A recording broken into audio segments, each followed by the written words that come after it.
सुमध्याह्नम। Mid term में आप लोगों को कारक और उपपद विभक्ति बताया गया था चतुर्थी तक। अब आप लोगों को पढ़ना है पंचमी से सप्तमी तक कारक और उपपद विभक्ति। तो कारक किसे कहते हैं ये तो जानते ही होंगे, फिर भी बता दे रहे हैं हम। जिन शब्दों का क्रिया के साथ साक्षात संबंध होता है उन्हें कारक कहते हैं।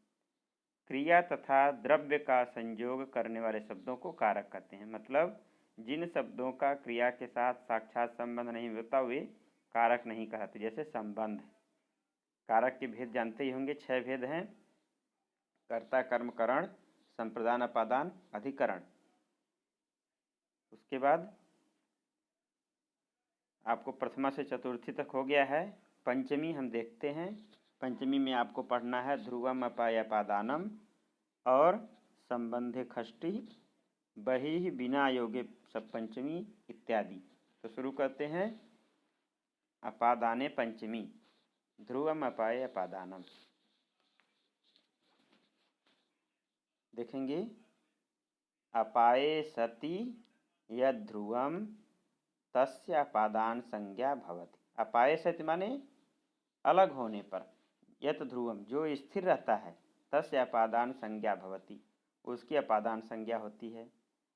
और अपादाने च जो सूत्र है उससे अपादाने पंचमी सूत्र से उसमें पंचमी विभक्ति होती है। जैसे जिससे कोई वस्तु पृथक होती हो उसकी अपादान संज्ञा होती है और अपादाने पंचमी सूत्र से इसमें पंचमी विभक्ति होती। जैसे वृक्षात पत्रम पतति, वृक्ष से पत्ता गिरता है।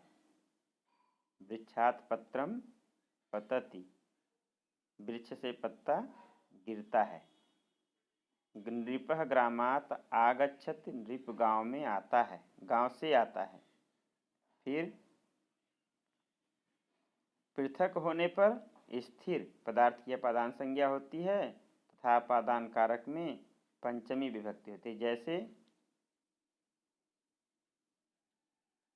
वृक्षात पत्रम पतति, वृक्ष से पत्ता गिरता है। सह ग्रामात आयति, वह गांव से आता है। सह धावतो अश्वात पतति, वह दौड़ते हुए घोड़े से गिरता है। अब इसके बाद आपका है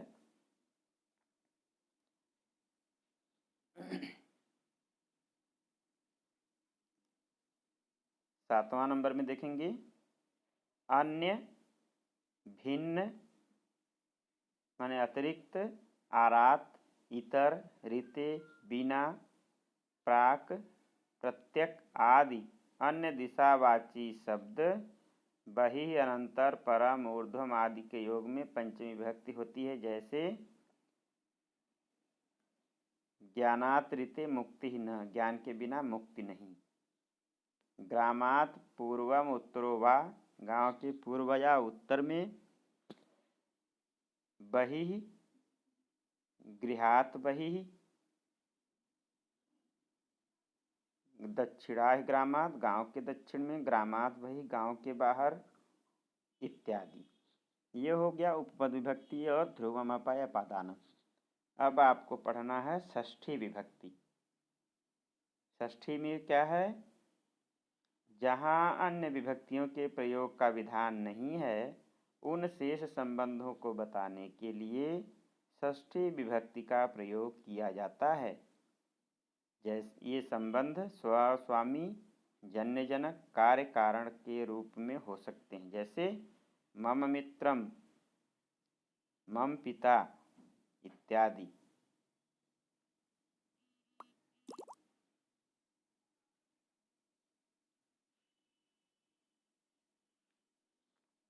अब देखते हैं, आपको पढ़ना है संबंधे षष्ठी।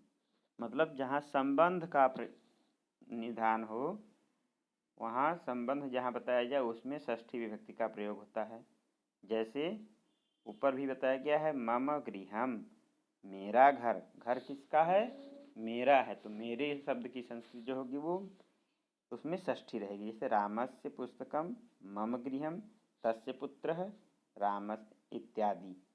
ये हो गया आपका षष्ठी विभक्ति। अब क्या है? सप्तमी।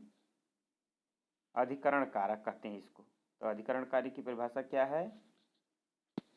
कर्ता और कर्म से संबंध रखने वाली, अर्थात कर्तृवाच्य कर्ता द्वारा, कर्मवाच्य में कर्म द्वारा किया जाने वाली क्रिया को के आधार को अधिकरण कहते हैं। जैसे अहम पुस्तकम काष्ठफले निक्षिपामि, मैं पुस्तक को मेज पर रखता हूँ। इस वाक्य में अहम के द्वारा की जाने वाली निक्षिपाम क्रिया का आधार मेज है, अतः यह मेज अधिकरण कारक है, इसलिए काष्ठफल के लिखा हुआ है। मया पुस्तकम काष्ठफल के निक्षिप्यते, यहाँ पुस्तकम प्रथमा विभक्ति से संबंध निक्षिप्यते क्रिया का आधार काष्ठफलक है, अतः अधिकरण है। अब देखेंगे जिसकी अधिकरण संज्ञा होती है उसमें सप्तमी विभक्ति का प्रयोग किया जाता है, इसलिए ऊपर के वाक्यों में काष्ठफलके में सप्तमी है। सह प्रातः काले उत्तिष्ठति उद्याने उपविश्य च पठति, इस वाक्य में सह करता है, उसका संबंध उत्तिष्ठति और उपविश्य क्रियाओं से है।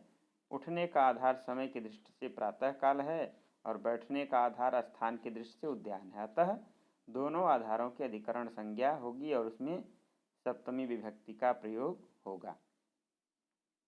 अब इसके अतिरिक्त 5वां नंबर देखेंगे, कुछ विशेष प्रयोग है जहाँ सप्तमी विभक्ति का प्रयोग किया जाता है, इसी को कहते हैं उपपद विभक्ति। जैसे स्नेह, आदर, अनुराग, विश्वास आदि इनके समानार्थी शब्दों स्नेह, अभिलाष आदि धातुओं के कर्म में सप्तमी का प्रयोग होता है। जैसे एतेषु वृक्षेषु मम सहोदर स्नेहो अस्ति, इन वृक्षों पर मेरा सगे भाई का स्नेह है। यहाँ स्नेह के साथ होने के कारण वृक्षेषु में सप्तमी विभक्ति का प्रयोग है। वार्तिक भी है आपका उपपद विभक्ति में, स्नेह विश्वास योग्य सप्तमी, प्रेम और विश्वास करने के योग्य में सप्तमी विभक्ति का प्रयोग होता है। जैसे माता पुत्रे स्नेहयति, गुरु शिष्य विश्वसति, माता पुत्र से स्नेह करती है और गुरु शिष्य पर विश्वास करते हैं। अहम आसने तिष्ठामि, मैं आसन पर बैठता हूँ, तो आसने में भी सप्तमी होगी। अहम गृहे निवसामि, मैं घर में रहता हूँ, तो वह उसमें भी गृह में सप्तमी हुई। सह विद्यालये पठति, तो विद्यालय में सप्तमी है, क्योंकि पढ़ने का आधार विद्यालय है, तो विद्यालय में सप्तमी है। इस तरह से सप्तमी पंचमी से सप्तमी तक का आपका समाप्त हुआ। अब आगे देखा जाएगा जो भी होगा सिलेबस में, इसको आप लोग ध्यान से पढ़ेंगे और समझेंगे, तथा जिसका फीस क्लियर नहीं है वो फीस अपना ज़रूर क्लियर करिए, क्योंकि 2 एग्ज़ाम हो गया है, अगला एग्ज़ाम भी आने ही वाला है। धन्यवाद।